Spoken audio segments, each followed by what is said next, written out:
ভাঙড়ে কাঠালিয়া উজ্জ্বল সংঘ ক্লাবে মহাসমারোহের সহিত অনুষ্ঠিত হয় স্বাধীনতা দিবস। জাতীয় পতাকা উত্তোলন করেন জেলা পরিষদের সদস্য বাহারুল ইসলাম এবং প্রাক্তন প্রধান মোদাচ্ছের হোসেন। ব্যাচ, উত্তরীয় ও ফুলের তোড়া দিয়ে তাদেরকে বরণ করে নেয় ক্লাব কর্তৃপক্ষ। আগামী দিনে সব রকমভাবে এই ক্লাবের পাশে থাকার বার্তা দেন জেলা পরিষদের সদস্য বাহারুল ইসলাম এবং 1 জানুয়ারি ক্লাবের বাৎসরিক সাংস্কৃতিক অনুষ্ঠান আবারও সমহিমায় হওয়ার ঘোষণা দেন প্রাক্তন প্রধান মোদাচ্ছের হোসেন। দীর্ঘদিন এই ক্লাবে আর আমি অনেকদিনই দেখছি না যে কোনো ভালো কর্মসূচি এই ক্লাব নিচ্ছে, তাই আমি প্রাক্তন কমিটিকে সম্মান দিয়ে আমি যারা নতুন কমিটি, বিশেষ করে সেক্রেটারি হয়েছে আমার বন্ধু মুন্না সহ, এখানে মোদাচ্ছের থেকে শুরু করে এখানে সমস্ত আমাদের যারা ক্লাবের পুরনো কর্মকর্তা এবং নতুন যারা কর্মকর্তা হলেন, বাবুদা আছেন, সকলকে আমি ধন্যবাদ এবং কৃতজ্ঞতা জানাই যে উজ্জ্বল সংঘের নামটা আরো উজ্জ্বল করার জন্য। সর্বোপরি আমি এখানে অনেকেই আছে যাদের আমি একসঙ্গে পড়েছি, আমার বন্ধুর মতো, আমার সরকারিভাবে বলুন আর যেভাবে ব্যক্তিগতভাবে বলুন, আমরা এই ক্লাবের পাশে, বিশেষ করে মাননীয় শওকত মোল্লা মহাশয়ের নির্দেশেই আমি এসেছি। আর উনি আজকে আসতে পারেননি, নিশ্চয়ই পরবর্তী কোনো প্রোগ্রামে আপনারা ডাকলে আসবেন।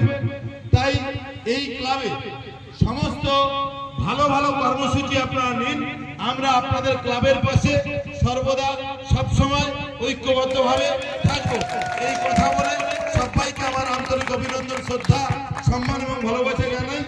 আমার জেলা পরিষদের পক্ষ থেকে কি কি উন্নয়ন এবং ক্লাব যাতে আরো ভালো করে কাজ করতে পারে, আমি সেই বিষয়ে এই ক্লাবের পাশে এসে আমি আলাদা করে আপনাদের নিয়ে মিটিং করবো, যাতে কি কি কাজ আমি এই ক্লাবের মাধ্যমে আপনাদের সাধারণ মানুষের উপকারে আসতে পারি, সেই কারণে আমি চেষ্টা করব।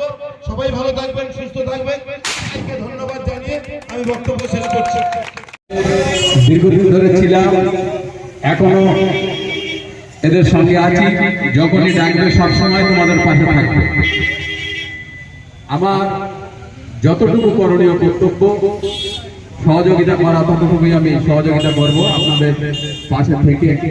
সবসময় আমি চাই কাঠালিয়া উজ্জ্বল সংঘ দ্রুত গতিতে এগিয়ে আসুক এবং যারা নতুন করে সেক্রেটারি আমাদের মুন্না এবং সভাপতি আমাদের রিঙ্কু, কেশিয়ার আমাদের বাবু তরফদার এবং সুশাল আমাদের মণি, যারা দায়িত্ব নিয়ে যারা মাথায় মাথায় যে কমিটিটাকে সাজিয়ে একটা সুন্দর জায়গা তৈরি করেছে, এর জন্য আমার তরফ থেকে আরেকবার ধন্যবাদ জানাই। কারণ যে কমিটিটা একটা সুন্দরভাবে তৈরি হয়েছে, এই কমিটিটার ভিতরে কোনো রকম হেলফুমেন, এবং আমি চাই এদের দ্বারা আগামী দিনে, আগামী 1 জানুয়ারি আমি চাই, একটা বছর অনুষ্ঠান হয়নি, আগামী দিনে চাই 1 জানুয়ারি একটা বিশাল অনুষ্ঠান হোক, তাতে যত রকমের সহযোগিতা এবং যত রকমের সাহায্য লাগে আমি করবো, এটুকু আমি বলে যাচ্ছি।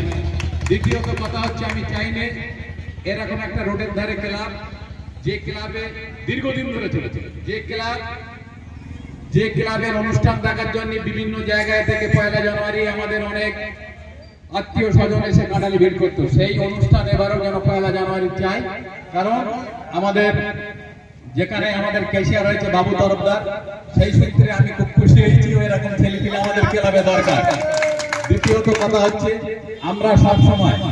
আমরা সবসময় চাই ক্লাবটাকে একটা উজ্জীবিত হোক এবং ক্লাবটা একটা জায়গায় থাকুক। কেউ যদি মনে করে যে ক্লাব থেকে প্রধান চলে গেছে, ক্লাব থাকবে না, ক্লাবে আসবে না, এই কথা বা এই ধারণাটা এই ভাবাই ভুল। কারণ এই গ্রামের ছেলেপিলে আমার ছেলেরই মতো, তাই এদের সঙ্গে আমি সবসময় আছি। এবং ৭৮তম স্বাধীনতা দিবস যেভাবে এরা পরিবেশ তৈরি করেছে, আগামী চাই 1 জানুয়ারি একটা বিশাল অনুষ্ঠান হবে এদের দ্বারায়। এই বলে সবাইকে আন্তরিক ধন্যবাদ জানিয়ে আমি আমার বক্তব্য শেষ করছি। নমস্কার।